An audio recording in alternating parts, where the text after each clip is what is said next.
Era pasada la medianoche en un pequeño pueblo llamado Valdeverdejo, al norte de Castilla-La Mancha. Clara despertó de repente, con el corazón latiendo aceleradamente y una inquietud inexplicable que le corroía por dentro. Observó el antiguo reloj de pared, que marcaba justo las 12. Algo en la casa parecía diferente, como si una presencia invisible rondara entre las sombras. A su lado, su marido, Javier, dormía profundamente. Clara se sentó en el borde de la cama, intentando calmar esa sensación que la oprimía. Su mente corrió hacia su hija, Lucía. Por la tarde había tenido fiebre y estaba débil. Preocupada, se levantó y caminó hacia la habitación de los niños. Desde el pasillo, vio que la luz del baño se filtraba bajo la puerta. En pocos segundos, la puerta se entreabrió y aparecieron sus hijos, Marcos y Lucía, juntos. Sus rostros mostraban nerviosismo y prisa. Clara solo pudo preguntar con voz temblorosa: «¿A esta hora? ¿Por qué estáis despiertos?». Marcos bajó la cabeza, incapaz de responder, mientras Lucía murmuró con voz apagada: «Ha entrado una cucaracha, mamá». Desperté a Marcos para que me ayudara. Marcos asintió levemente. Clara respiró hondo y decidió no insistir. «Sois hermanos, y no debo desconfiar de vosotros», pensó, mientras preguntaba a Lucía cómo se sentía. «Estoy bien, mamá», respondió ella. Tras arroparlos y acostarlos en sus camas separadas, Clara no podía quitarse de la cabeza la sensación de que algo no estaba bien. Lucía había tenido miedo desde niña y siempre se sentía segura junto a Marcos, pero ya no era una niña. Una voz en su interior le decía que su hija merecía tener una habitación propia. Al amanecer, Clara entró en la habitación de los niños y los encontró despiertos. Marcos tenía el móvil en la mano, mostrando un video, y Lucía miraba curiosa. Al verla entrar, Marcos apagó el teléfono rápidamente y Lucía se recompuso de inmediato. Sus ojos estaban enrojecidos, como si no hubiera dormido en toda la noche. «¿Cómo te encuentras, Lucía?», preguntó Clara con preocupación. «Me dolió el estómago toda la noche», respondió ella con voz débil. La preocupación de Clara aumentó. Quiso llevarla al médico, pero Marcos interrumpió con voz firme: «Hoy hay un examen muy importante. La directora estará presente. Yo la llevaré después al médico». El tono de Marcos le pareció demasiado duro. Clara le advirtió con un «no me interrumpas», pero justo entonces Javier entró en la habitación, calmando la tensión. «Clara», dijo Javier sentándola a su lado, «los niños crecen.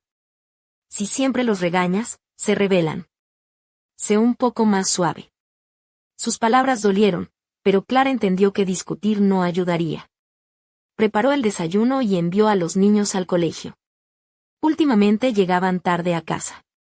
Cuando preguntó a Marcos sobre las clases extra, él dijo que sí, pero Clara no podía evitar sentir que algo ocultaba. Decidió ir a la escuela y hablar con la directora.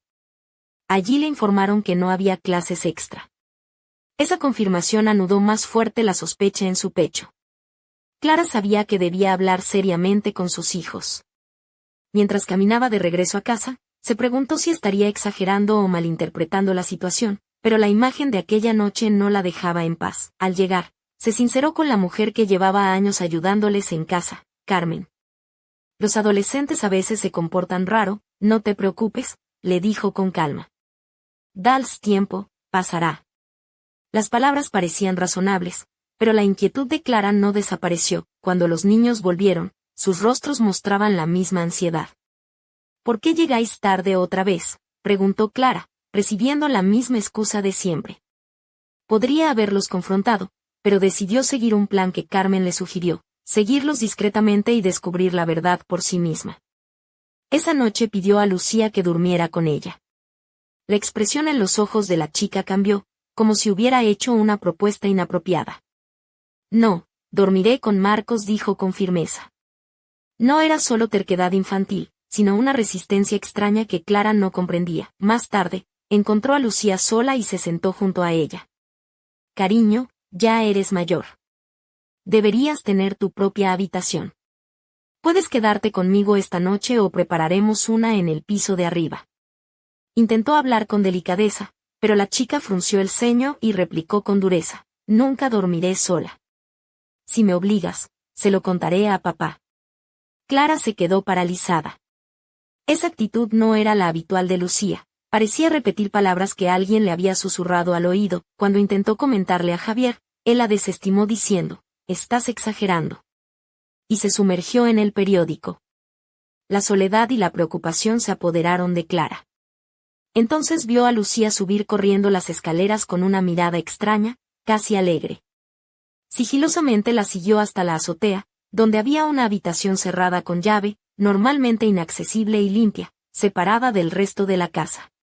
Para sorpresa de Clara, Lucía sacó una llave del bolsillo y abrió la puerta. Antes de entrar, Lucía habló rápido por teléfono, susurrando varias frases y luego cerró tras de sí. Poco después se oyeron pasos en las escaleras. Clara se escondió. Marcos subió con una bolsa, visiblemente nervioso y con las manos temblorosas. ¿Qué llevaba?, pensó Clara. En ese momento, su móvil comenzó a sonar inesperadamente. Marcos se sobresaltó y, al acercarse, la vio. «¿Qué haces aquí? ¿Qué llevas en esa bolsa?», preguntó Clara intentando mantener la calma. El rostro de Marcos se ensombreció y ocultó la bolsa detrás de la espalda. «No es nada», dijo y retrocedió rápidamente. Lucía apareció en la puerta, con los ojos rojos y una expresión tensa. Sin decir palabra, apartó a Clara con un gesto frío y bajó las escaleras. Marcos desapareció por el otro lado. Aquella noche, Clara cerró con llave las puertas de las habitaciones y guardó las llaves con ella. Lucía estuvo inquieta toda la noche, intentando abrir la puerta del armario, luego caminó molesta hasta la ventana, para finalmente regresar a la cama. A la mañana siguiente, Javier comentó que los niños estaban inquietos y agregó que quizás la cercanía entre ellos hacía difícil que durmieran separados. Pero Clara sentía en su interior que algo más oscuro se ocultaba en esas palabras. Una sensación que no podía explicar, como una sombra invisible que se aferraba a su familia. Al volver del trabajo, encontró la puerta de casa entreabierta. Entró sin hacer ruido y escuchó susurros procedentes del salón. Carmen, la ayudante de siempre, hablaba por teléfono con voz pausada. «Estoy haciendo lo que me pidió». Las dudas entre ellos ya han empezado a crecer. Aquellas palabras sembraron una semilla de desconfianza en Clara. «Los malentendidos harán que las sombras se vuelvan más densas», continuó Carmen. Un escalofrío recorrió a Clara. Esa voz no era la de la mujer que conocía. Algo en ella había cambiado. Entró abruptamente y confrontó a Carmen con furia. «¿A quién sirves?». La mujer intentó huir, pero Clara la retuvo del brazo. En su mente, todas las piezas encajaban: la actitud extraña de Lucía, las manos temblorosas de Marcos, la llave misteriosa, los susurros en la azotea. Cerró a llave la puerta del cuarto de Carmen y corrió al dormitorio de los niños. Lo que vio la destrozó por dentro. Marcos y Lucía estaban sentados, ausentes y cansados, como envueltos en una niebla pesada. La piel de Lucía estaba caliente, y la mirada de Marcos perdida. «Vamos, levantaos». «Fuera de aquí», susurró Clara con ternura. Lucía arrastró los pies hasta ella y, con voz quebrada, dijo: «Mamá, alguien me susurra en la cabeza». Los llevó a la sala y les dio agua fría, abrió las ventanas para que entrara aire fresco. Mientras, los extraños ruidos provenientes del cuarto de Carmen persistían, como si alguien moviera cajones. Clara llamó a la policía y denunció a Carmen, contando sus sospechas y el cambio en su comportamiento reciente. Al colgar, volvió junto a sus hijos y les prometió: «No os preocupéis. Os protegeré». Su instinto maternal estaba decidido a descubrir la verdad oculta tras las sombras que se cernían sobre su hogar. La noche en Valdeverdejo era fría, y el viento golpeaba las ventanas con fuerza, pero en el interior, Clara juró que levantaría el velo de lo invisible, porque sabía que el mal a menudo comienza con una simple mentira, que luego siembra miedo en los corazones.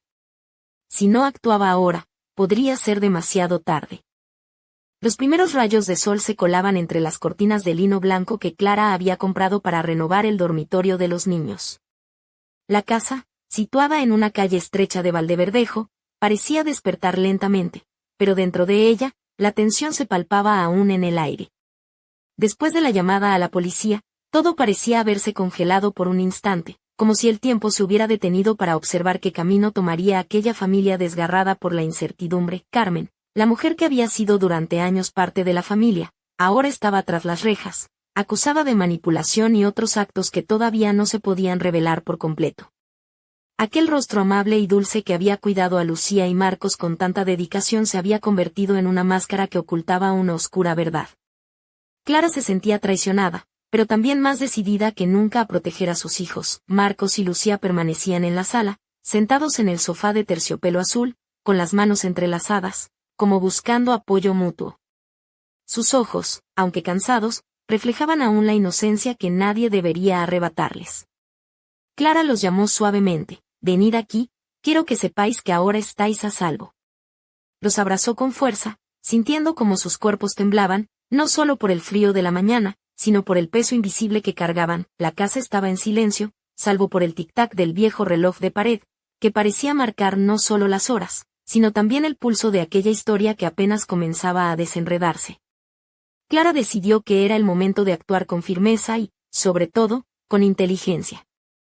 No podía dejar que el miedo les dominara. Al mediodía, tras dejar a los niños descansando, Clara se reunió con el inspector local, don Leopoldo, un hombre de mediana edad, de mirada penetrante pero justa.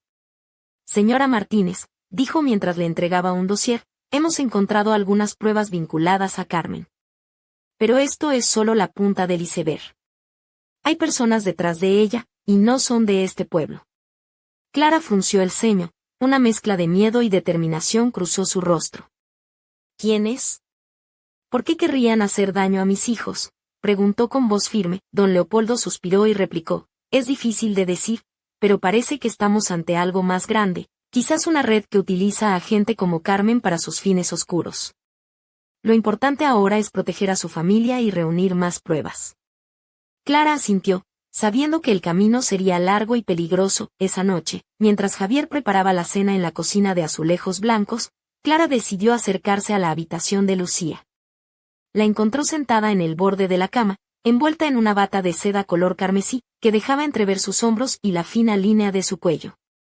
Sus ojos se posaron en Clara con una mezcla de tristeza y esperanza. «Lucía», comenzó Clara, sentándose a su lado, «quiero que sepas que puedes confiar en mí. No estás sola». La joven bajó la mirada, jugueteando con un colgante de plata en forma de luna que siempre llevaba, un regalo de su abuela.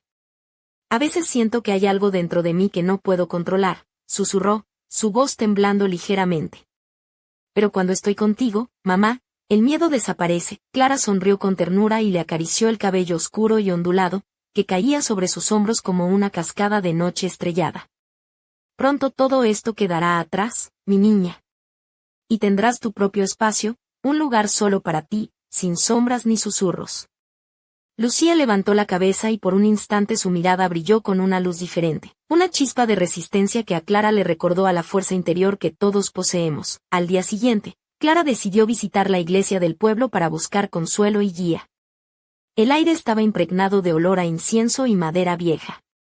El párroco, el padre Mateo, un hombre de barba canosa y ojos amables, la recibió con un abrazo cálido. «Clara, hija mía, la fe es la luz que nos guía en los momentos más oscuros», le dijo mientras caminaban juntos por el pasillo adornado con vitrales de colores que filtraban la luz del sol como joyas preciosas. «Padre, no sé cómo proteger a mis hijos de algo que no puedo ver ni tocar», confesó Clara, con lágrimas en los ojos. «Solo sé que siento que el mal no está solo en esta casa, sino que nos acecha desde las sombras de la vida misma». El padre Mateo la miró con comprensión y le entregó un pequeño rosario de madera. «Lleva esto contigo y reza con el corazón. Recuerda, el amor y la fe son armas poderosas contra cualquier oscuridad». Clara apretó el rosario en su mano, sintiendo una fuerza renovada. Esa misma noche, mientras la familia cenaba junta en torno a la mesa de madera, la conversación fue ligera, intentando recuperar la normalidad perdida. Lucía llevaba un vestido de algodón azul claro, con un delicado bordado en el cuello, y sus pies descalzos rozaban el suelo frío.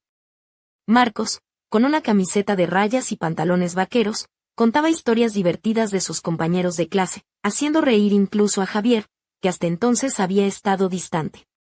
Pero justo cuando Clara comenzaba a sentirse esperanzada, escuchó un golpe seco en la ventana del salón. Se levantó de inmediato, el corazón otra vez acelerado. Al asomarse, no vio nada, solo la oscuridad profunda de la noche y el susurro del viento entre las hojas de los olmos. «¿Viste eso, mamá?», preguntó Lucía, mirándola con ojos grandes y temblorosos.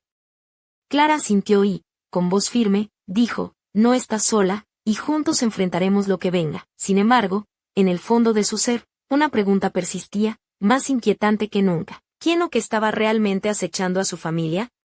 La respuesta, Clara lo intuía, estaba más cerca de lo que imaginaba, oculta en las sombras de la propia casa que los cobijaba esa noche, mientras se acostaba. Clara escuchó un susurro apenas audible que parecía venir del rincón más oscuro de su habitación. No ha terminado. Un escalofrío la recorrió de pies a cabeza. Sabía que la lucha apenas comenzaba.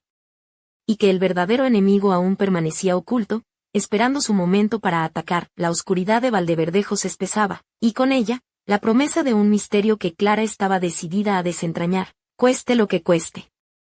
Los días siguientes transcurrieron con una mezcla de rutina aparente y una tensión creciente que parecía infiltrarse en cada rincón de la casa.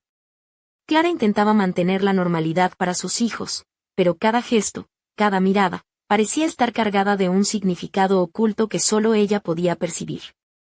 La casa de Valdeverdejo, con sus paredes encaladas y su suelo de madera crujiente, se había convertido en un escenario donde la realidad y la sombra jugaban a esconderse. Lucía empezó a pasar más tiempo en su habitación, una estancia que Clara finalmente había conseguido preparar para ella en el piso superior.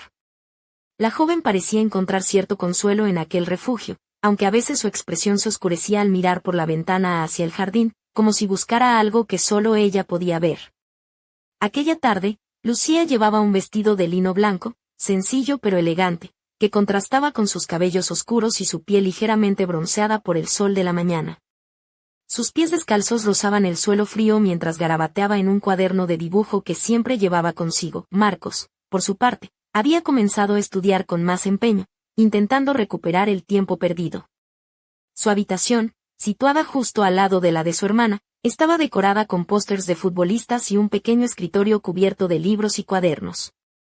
Sin embargo, Clara notaba que, a pesar de su esfuerzo, Marcos seguía distraído, con la mirada perdida más de una vez durante las tardes. Una noche, mientras la familia cenaba en la cocina, un aroma a romero y tomillo fresco impregnaba el aire, mezclado con el olor del guiso de cordero que Javier había preparado con esmero.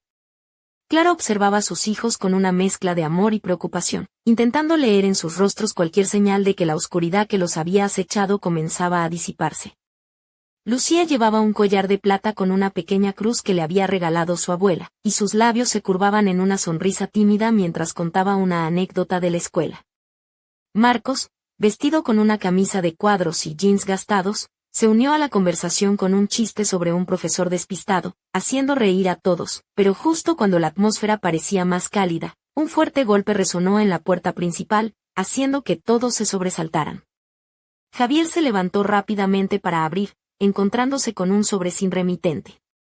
Clara lo tomó con manos temblorosas y al abrirlo encontró una fotografía antigua en blanco y negro, una imagen de la casa de Valdeverdejo, pero con una figura oscura y borrosa asomándose por una de las ventanas. ¿Quién podría enviarnos esto?, preguntó Javier, frunciendo el ceño. Clara sintió un escalofrío recorrer su espina dorsal. No lo sé, pero esto no ha terminado, dijo con voz firme, mientras guardaba la fotografía en un cajón bajo llave. A partir de ese momento, la familia empezó a percibir pequeños sucesos extraños, objetos que desaparecían y reaparecían en lugares distintos, susurros apenas audibles durante la noche, sombras que parecían moverse en los rincones de las habitaciones. Clara decidió que debían buscar ayuda fuera del pueblo. Contactó con un antiguo amigo de la familia, don Antonio, un especialista en tradiciones y creencias populares de Castilla-La Mancha, conocido por su conocimiento en rituales de protección y exorcismos. Don Antonio llegó a Valdeverdejo una tarde soleada, vestido con su característica chaqueta de pana marrón y un pañuelo color burdeos al cuello. Su presencia era imponente, pero a la vez transmitía calma y sabiduría. Después de recorrer la casa y escuchar atentamente cada detalle, don Antonio preparó un ritual que incluía el uso de hierbas aromáticas, oraciones en latín y símbolos protectores pintados con carbón en las puertas y ventanas. Durante la ceremonia, Clara vistió un vestido sencillo de algodón beige que permitía libertad de movimiento, mientras sostenía las manos de sus hijos, quienes mostraban una mezcla de curiosidad y temor. La noche del ritual, la casa parecía vibrar con una energía distinta. El viento golpeaba las ventanas, pero dentro, una luz cálida emanaba de las velas dispuestas en círculo en el suelo. Don Antonio recitaba las oraciones con voz profunda y pausada, mientras Clara sentía como una fuerza invisible se enfrentaba a la oscuridad que había invadido su hogar. Al finalizar, los ojos de los niños brillaban con una luz diferente, y aunque el cansancio era evidente, en sus rostros había una expresión de alivio. Clara abrazó a sus hijos, sintiendo que, por primera vez en mucho tiempo, la paz comenzaba a regresar. Sin embargo, justo cuando parecía que el mal estaba siendo expulsado, un susurro frío recorrió la estancia. Esto es solo el comienzo. Clara no pudo evitar estremecerse. Sabía que la batalla todavía no había terminado, y que detrás de aquella sombra aún latía un misterio más profundo, uno que pondría a prueba no solo su fuerza como madre, sino también la unión de toda su familia. Mientras el reloj de pared marcaba la 1 de la madrugada, Clara se quedó despierta, mirando por la ventana hacia las estrellas que cubrían el cielo de Valdeverdejo, preguntándose qué secretos guardaba aquella casa y qué nuevas pruebas les esperaba en el oscuro camino que habían decidido enfrentar juntos. Los días que siguieron al ritual de don Antonio trajeron una calma tensa a la casa familiar de Valdeverdejo. Clara se esforzaba por mantener un ambiente sereno para sus hijos, pero la sombra de lo inexplicable seguía revoloteando en los rincones más inesperados. La casa, con sus muros encalados y vigas de madera oscura, parecía respirar con vida propia, como si guardase secretos milenarios que aún esperaban ser descubiertos. Lucía comenzó a mostrar un cambio sutil pero notable. Aunque seguía siendo reservada, su mirada recuperó cierta claridad y suavidad que hacía tiempo no se veían. En sus manos, el cuaderno de dibujo se convirtió en un refugio donde volcaba emociones y pensamientos. Aquella tarde, vestía una blusa de seda color lavanda que resaltaba el brillo de sus ojos y unos pantalones vaqueros ajustados que delineaban sus piernas largas, un contraste con la inocencia de sus trazos en el papel. Clara la observaba desde la puerta, con el corazón dividido entre la esperanza y la preocupación. Marcos, por su parte, parecía más concentrado en sus estudios, aunque la inquietud no desaparecía del todo de su rostro. Se había aficionado a correr por el campo cercano, buscando en la naturaleza una forma de liberar la tensión acumulada.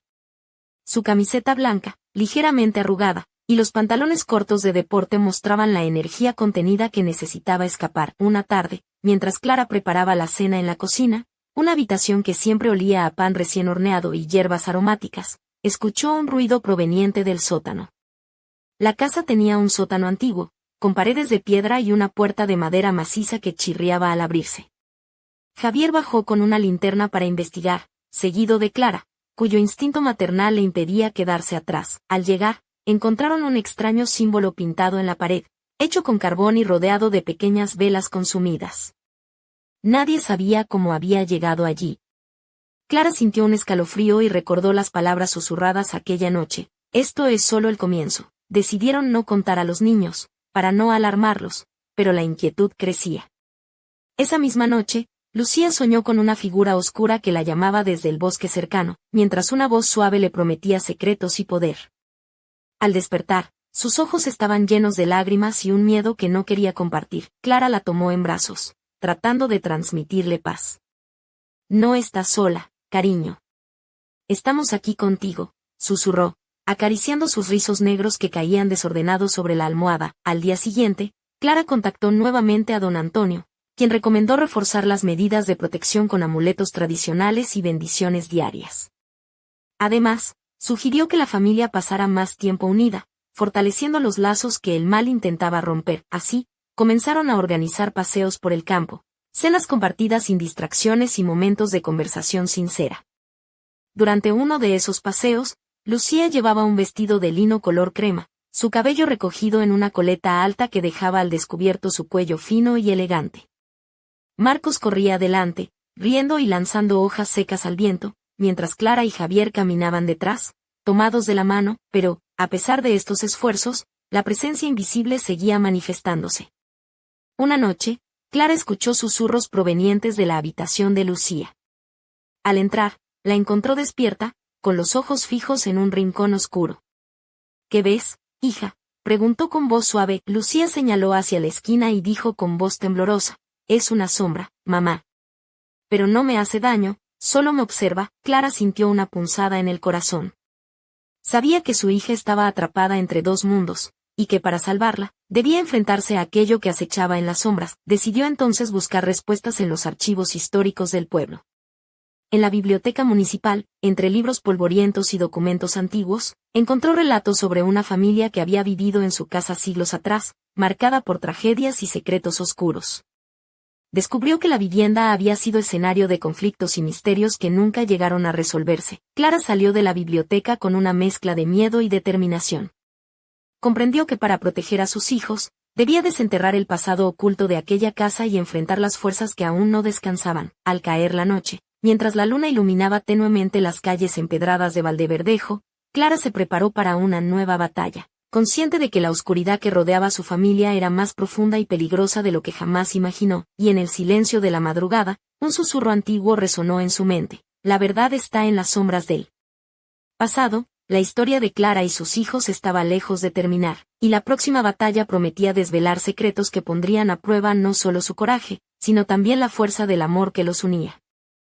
El otoño se había instalado firmemente en Valdeverdejo, tiñendo de ocres y rojos las calles empedradas y los campos que rodeaban la casa de Clara. Las tardes se volvían más cortas y el aire, fresco y húmedo, traía consigo un aroma a tierra mojada que parecía despertar los recuerdos dormidos en las piedras antiguas del pueblo. Clara, cada vez más absorta en la investigación, pasaba horas en la biblioteca municipal, entre volúmenes antiguos y pergaminos descoloridos, buscando pistas que pudieran arrojar luz sobre el oscuro pasado que perseguía a su familia. Una tarde, mientras hojeaba un manuscrito encuadernado en cuero desgastado, encontró una referencia inquietante. La casa había pertenecido a la familia Navarro, cuyo patriarca, don Esteban, fue acusado siglos atrás de practicar rituales prohibidos y de estar vinculado a una presencia maligna que se decía habitaba en el sótano. La leyenda contaba que, tras su desaparición misteriosa, la casa quedó marcada por sucesos extraños y tragedias que se prolongaron durante generaciones. Clara sintió un escalofrío recorrer su espalda. Todo encajaba con lo que estaban viviendo ahora. Cerró el libro con cuidado y decidió que debía compartir esa información con don Antonio, quien le había advertido que enfrentarse a esas fuerzas requería mucho más que rituales superficiales. Esa noche, mientras la familia cenaba, Clara presentó la historia con voz firme, aunque con un dejo de miedo. Javier frunció el ceño y apretó los labios, tratando de asimilar lo que escuchaba. Marcos y Lucía intercambiaron miradas, y la joven, vestida con un suéter de lana gris que resaltaba la palidez de su rostro, apretó el colgante de plata que siempre llevaba al cuello. ¿Y qué podemos hacer?, preguntó Javier, preocupado. Debemos conocer más, preparar un plan serio, respondió Clara. No es solo una cuestión de protección, sino de entender qué es lo que nos afecta. Al día siguiente, don Antonio llegó al pueblo con un grupo de expertos en historia local y tradiciones ancestrales. Juntos inspeccionaron la casa, prestando atención a cada detalle, cada rincón oscuro que parecía guardar secretos olvidados. En el sótano, encontraron símbolos antiguos grabados en la piedra, restos de rituales que debían ser desactivados para liberar la energía atrapada. Durante días, realizaron ceremonias complejas, mezclando oraciones, hierbas especiales y elementos sagrados. Clara participaba activamente, vistiendo ropa cómoda pero elegante, que le permitía moverse con libertad mientras mantenía una apariencia cuidada. Su cabello oscuro recogido en una coleta baja dejaba al descubierto el contorno de su cuello y la línea de sus hombros. Poco a poco, la atmósfera en la casa comenzó a cambiar. La tensión que durante meses había envuelto a la familia parecía disiparse, y los niños recuperaron la alegría perdida. Lucía volvió a dibujar con pasión, ahora con colores vivos que reflejaban su renovada esperanza, mientras Marcos mostraba un interés creciente por la naturaleza y los libros de historia. Una tarde, mientras caminaban por el campo cercano, Clara observó a sus hijos jugar entre los árboles. Lucía llevaba un vestido ligero color turquesa que se movía con la brisa, y Marcos corría descalzo por la hierba, su risa llenando el aire. Fue un momento de paz que pareció borrar las sombras del pasado, pero aquella tranquilidad era solo aparente. Una noche, Clara despertó sobresaltada por un susurro que parecía venir del armario de Lucía. Se levantó con cautela y se acercó al cuarto, donde encontró a su hija mirando fijamente un espejo antiguo que había heredado de su abuela. En el reflejo, una figura oscura apareció brevemente detrás de Lucía, desapareciendo al instante. «Lucía, ¿qué has visto?», preguntó Clara, con el corazón acelerado. La joven parpadeó y se volvió hacia ella, con ojos llenos de lágrimas. «No lo sé, mamá, solo una sombra. Pero esta vez sentí que me llamaba». Clara la abrazó con fuerza, sintiendo una mezcla de miedo y determinación. Sabía que el pasado aún no había sido totalmente derrotado, y que la batalla final estaba por llegar. Mientras la luna llena iluminaba la noche en Valdeverdejo, Clara se preparaba para enfrentar lo que fuera necesario, dispuesta a proteger a su familia con cada fibra de su ser, porque la oscuridad, aunque persistente, jamás podría vencer la luz del amor verdadero, y en el silencio de la casa, un susurro final resonó, apenas audible: volveré.